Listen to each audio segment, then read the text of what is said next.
اعوذ باللہ من الشیطان الرجیم بسم اللہ الرحمن الرحیم سامعین و ناظرین کرام السلام علیکم ورحمۃ اللہ وبرکاتہ۔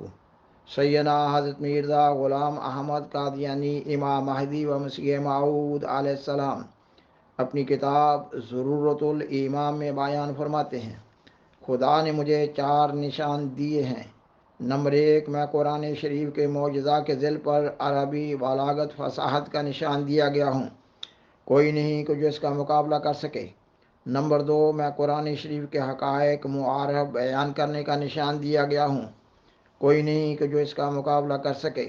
نمبر 3، میں کثرت قبولیت دعا کا نشان دیا گیا ہوں، کوئی نہیں کہ جو اس کا مقابلہ کر سکے۔ میں حلفاً کہہ سکتا ہوں کہ میری دعائیں 30,000 کے قریب قبول ہو چکی ہیں اور ان کا میرے پاس ثبوت ہے۔ نمبر 4، میں غیبی اخبار کا نشان دیا گیا ہوں، کوئی نہیں کہ جو اس کا مقابلہ کر سکے۔ یہ خدا تعالیٰ کی گواہیاں میرے پاس ہیں اور رسول اللہ صلی اللہ علیہ وآلہ وسلم کی پیشگوئیاں میرے حق میں چمکتے ہوئے نشانوں کی طرح پوری ہوئیں۔ سامعین و ناظرین کرام، سیدنا حضرت مسیح موعود علیہ السلام بیان فرماتے ہیں کہ اللہ تعالیٰ نے آپ کو آپ کی صداقت کے ثبوت میں 4 نشان دیے ہیں۔ خاکسار بیان کرتا ہے کہ یہ بنیادی نشانات ہیں۔ ان 4 بنیادی نشانات میں سے کئی ایک نشانات پیدا ہوتے رہتے ہیں۔ خاکسار اس پروگرام میں آپ علیہ السلام کے تیسرے نشان یعنی کثرت قبولیت دعا کے نشان کی بنیاد پر یہ بیان کرتا ہے کہ آپ علیہ السلام کی اتباع و اطاعت میں آپ کے خلفاء کو بھی اللہ تعالیٰ محض اپنے فضل و کرم سے یہ نشان عطا فرماتا ہے۔ اس سلسلہ میں خاکسار اس پروگرام میں سیدنا حضرت خلیفۃ المسیح الثالث رحمہ اللہ تعالیٰ کے نشان قبولیت دعا کو زیر بحث لا رہا ہے۔ اللہ تعالیٰ نے سیدنا حضرت خلیفۃ المسیح الثالث رحمہ اللہ تعالیٰ کو نومبر 1965 میں خلافت کے منصب جلیلہ پر فائز فرمایا۔ آپ نے اللہ تعالیٰ سے اپنے مزید تعلق واسطہ کو بڑھانے کے لیے اور احباب جماعت کی دلداری و غمخواری اور غمگساری کے لیے اپنے قادر مطلق خدا سے قبولیت دعا کا نشان مانگا تا آپ اپنی مقبول دعاؤں کی بدولت احباب جماعت کے بوجھ کو ہلکا کر سکیں، تاکہ احباب جماعت کو ان کے مقصد حیات کے حصول کے لیے آسانی پیدا ہو۔ آپ اللہ تعالیٰ سے قبولیت دعا کا نشان مانگنے کا ذکر کرتے ہوئے احباب جماعت سے بیان فرماتے ہیں، میں نے آپ کی تسکین قلب کے لیے، آپ کے بار کو ہلکا کرنے کے لیے، آپ کی پریشانیوں کو دور کرنے کے لیے اپنے رب رحیم سے قبولیت دعا کا نشان مانگا ہے۔ مجھے پورا یقین ہے اور پورا بھروسہ ہے اس ذات پاک پر کہ وہ میری اس التجا کو رد نہیں کرے گا۔ سامعین و ناظرین کرام، قبولیت دعا کا نشان اللہ تعالیٰ کے پیار کا نشان ہوتا ہے۔ یہ وہ نشان ہے جس کی بدولت کئی ایک نشانات ظہور میں آتے ہیں۔ آپ دعا کے مضمون کے بارے میں مزید فرماتے ہیں، خدا تعالیٰ نے قبولیت دعا کو اپنے وجود کی دلیل قرار دیا ہے۔ اس نے قبولیت دعا کو اپنی ذات و صفات کی معرفت کا ذریعہ ٹھہرایا ہے۔ اس سے پتہ لگتا ہے کہ اللہ تعالیٰ بڑی قدرتوں والا ہے۔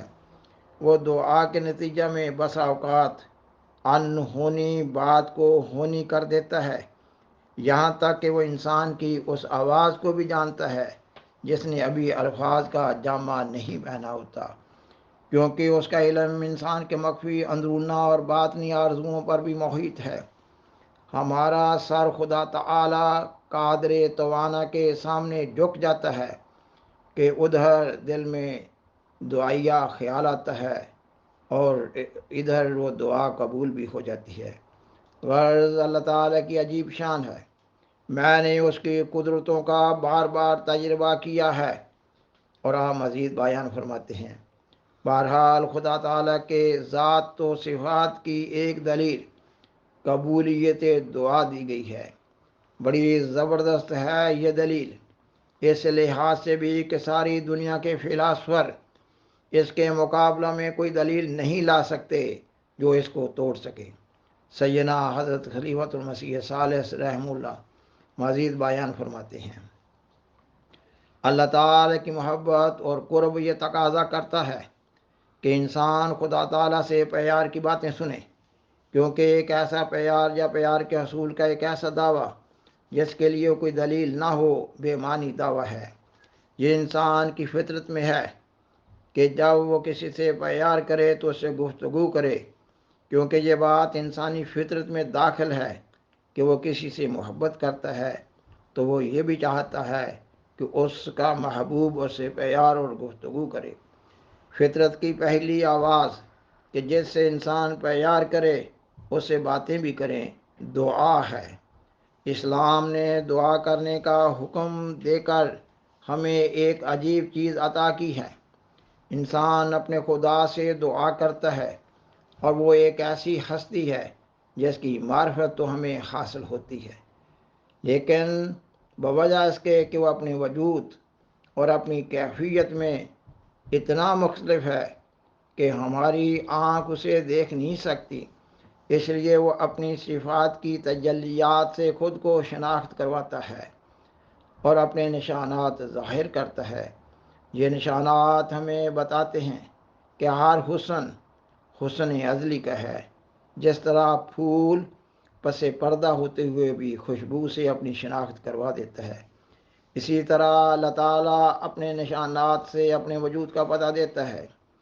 آپ مزید بیان فرماتے ہیں، میں اکثر اپنے سجدوں میں دعا کرتا ہوں کہ اے خدا، جنہوں نے دعا کے لیے لکھا ہے تو ان کی بیماری، تنگی، امتحان کی پریشانی کو دور فرما، اور جنہوں نے لکھنا چاہا مگر نہ لکھ سکے ان پر بھی فضل کر، اور جنہوں نے سستی اور کوتاہی کی ان پر بھی رحم فرما۔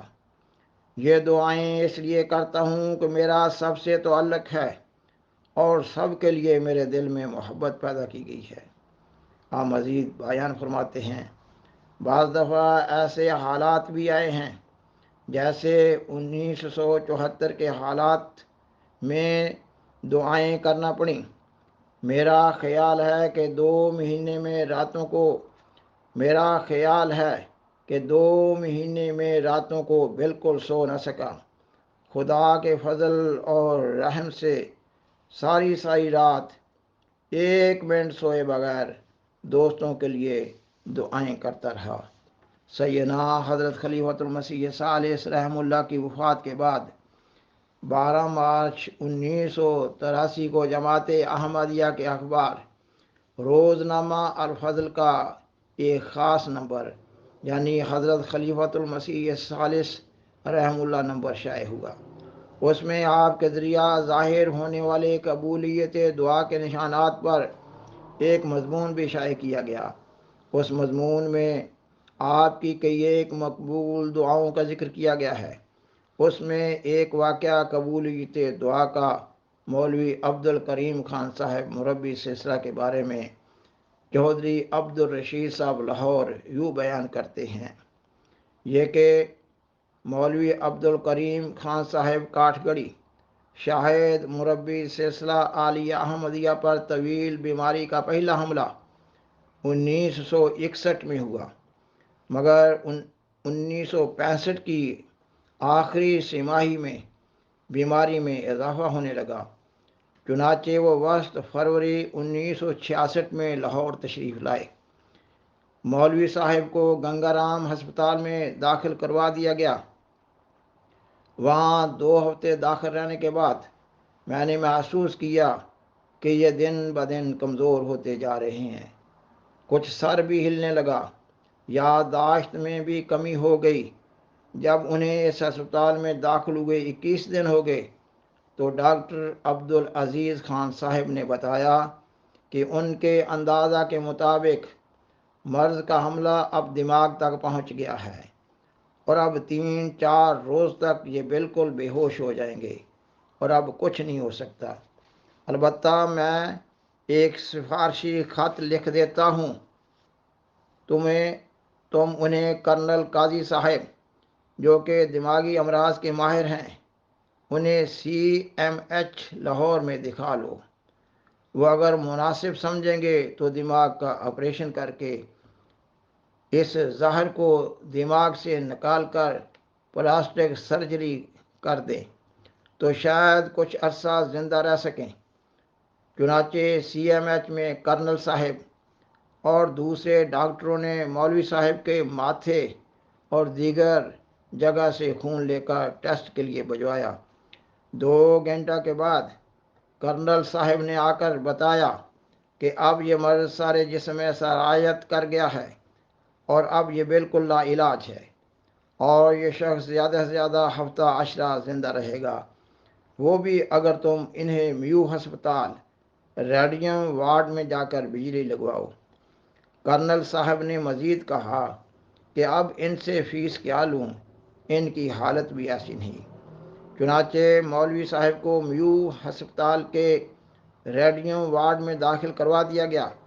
وہاں داخل ہوئے چوتھا دن تھا کہ شام کے وقت اچانک مولوی صاحب کی طبیعت خراب ہو گئی۔